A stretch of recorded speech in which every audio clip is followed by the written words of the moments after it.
Hey guys, today we're taking a look at another Figuarts release from Bandai Tamashii Nations, and this is one that's sort of new but also familiar to me at the same time because I've never bought anything from this particular line, although I do have some knowledge of it.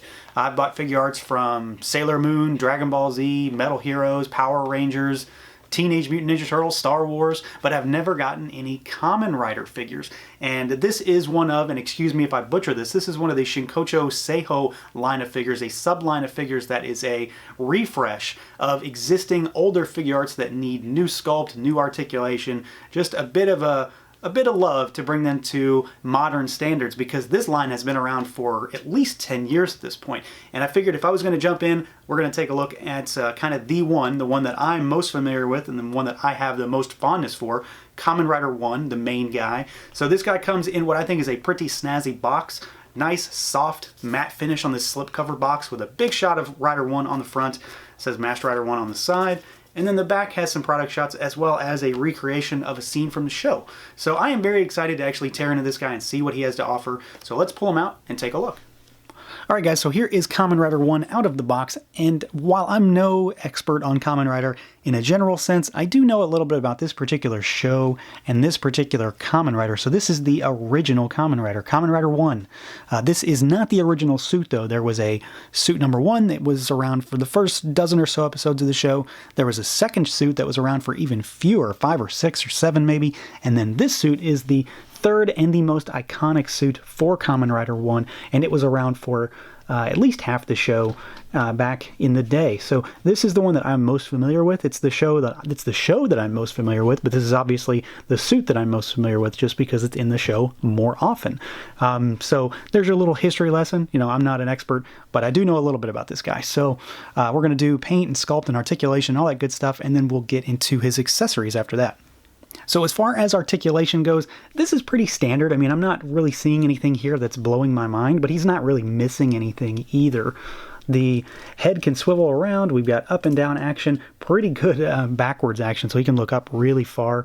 The scarf is actually on a moving piece, and you can pop it off as well, which I keep doing, but that red band on his neck will swivel, so you can move the scarf from side to side, and you'll see that in pictures throughout the review as I move it, so you can drape it on his shoulder or have it flowing on the opposite side.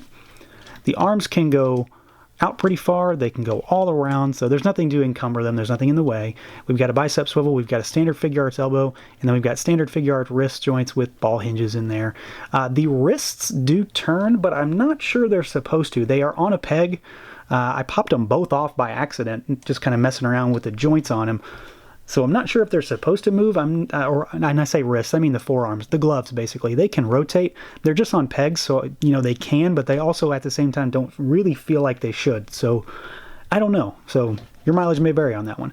The plates on the chest can actually kind of rotate a little bit, and then the plates on the abdomen can go up and down. So this kind of aids with his movement and his positioning because he doesn't have a lot of crunch at the upper torso. That's about it. It works pretty well in terms of what I do with this guy, but it's not very, very dynamic. And then he does have a waist twist, so it's pretty standard. He's very clicky. And then we do have standard diaper-style Figuarts leg joints, crotch joints, so plates on plates down there. But it looks halfway decent. It's not too displeasing to the eye. Kick forward is rather limited. Outward is pretty decent though, so you can get him into his iconic rider kick pose. Back kick isn't too great either. He's kind of limited in this area. He's got a thigh cut, which is great, but you will break up that line, which is just uncomfortable for me to look at. Really good knee articulation, and then we do have rocker, hinge, and standard toe articulation down at the feet. So it's pretty much exactly what you think, although he does have a little bit extra here and there because he got those chest pieces, and then he has the scarf, which will allow you to kind of rotate it around just to make him a little bit more dynamic. As far as the overall look and feel of this guy, I think he looks pretty sweet. He's very snazzy looking, I think. I'm very, very interested in pretty much everything that's going on with this figure. He looks very screen accurate, very suit accurate. One thing, there's probably only one thing about the sculpt in general that I really don't like, and it's his antenna. I guess I could have talked about this in articulation, but these guys move and they actually come out. And you know, I hope you don't lose them. I almost lost both of them playing around with them so far. They've popped out and I've lost them in the carpet and I've had to go digging for them. So just beware on that one. You know, they're very much screen accurate and they look fine, but I would have just rather had them be in place, part of the helmet. I can understand why they had to be separate pieces just for molding, but it is kind of cumbersome. I do like the scarf and the fact that the default one is the one that's flowing in the wind. It's probably the one I'm always going to use. The helmet, I think, is sculpted really well. It's got that pale metallic green.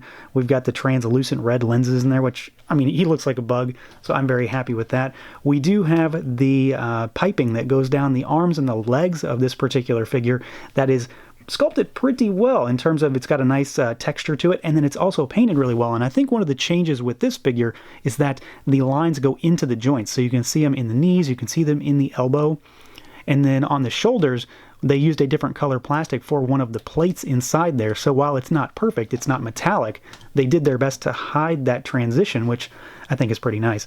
The belt looks really good. As I've said, it's a floating piece. It's got the zipper that goes down through the belt so you can see it on the plates, in the chest, on down through the belt. Everything here just looks like I expect it to look. I'm very much seeing a classic Kamen Rider here. And then we've got the green on the back. And there's not a whole lot going on the legs. He's mostly cast in that black plastic with the silver piping. And then, of course, you do have those metallic silver boots. They don't really match the silver on the arms, but they match the silver on the gloves and they match the silver on the mask. So in that regard, I think he looks all right. And as far as just the overall sculpt work on him, I mean, I think he's solid. I'm very, very happy with this. For my first Kamen Rider Figuarts, I didn't really know what to expect. I mean, this is kind of the flagship for SH Figuarts. At least it has been for a very long time, and it's one of the, if not the most popular line in Japan. So I was expecting quite a bit, and I'm very, very happy with just the quality that we got in terms of sculpt and paint and overall likeness to what is ultimately one of, if not my favorite Kamen Rider suit.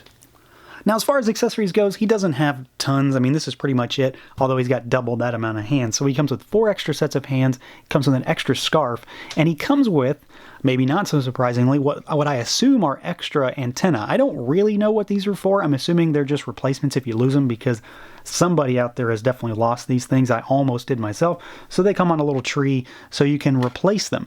But he comes with multiple sets of hands. He comes with a closed-fisted gripping style hand. But this, I'm assuming, is possibly for the motorcycle, which they've released separately from this figure. So he's got a pair of these kind of just gripping hands, but he has nothing to grip here, so you can't use them really. They're kind of nothing for me. We've got an open style, just style pose hand, and then we've got a karate chop style hand, and then we've got another more relaxed style hand. So this actually might be for the motorcycle, and maybe this guy is for holding something, but he doesn't come with anything to hold, so I don't know. And then the other thing he comes with is a separate scarf. So this is one that you can kind of drape over top of him. You just pop this guy off, put this one on, and then you can drape it over his shoulders to give him a more relaxed look. The only thing I wish this guy had, and I think the original one came with it, and I know others have as well, I'm sure, is a rider kick effect. Something so where you could attach it to his foot, and he could have him, you know, kind of an air rush going behind him as he kicks his enemy. So that would have been one thing that I would have liked, but I'm sure it would have increased the cost. So it's a take it or leave it kind of thing. I would have probably rather had it though.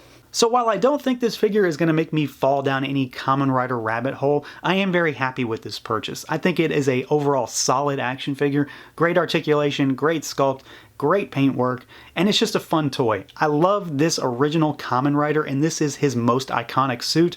So it kind of makes sense that this is the one I would latch onto. He's going to make for a great pairing with my Aka Ranger Figuarts, a nice little Toku team up on one of my shelves. The only real gripe that I have about this guy is, like I said, I wish he would have come with a rider kick effect piece, but I'm not going to complain too much because that would likely have affected his price point.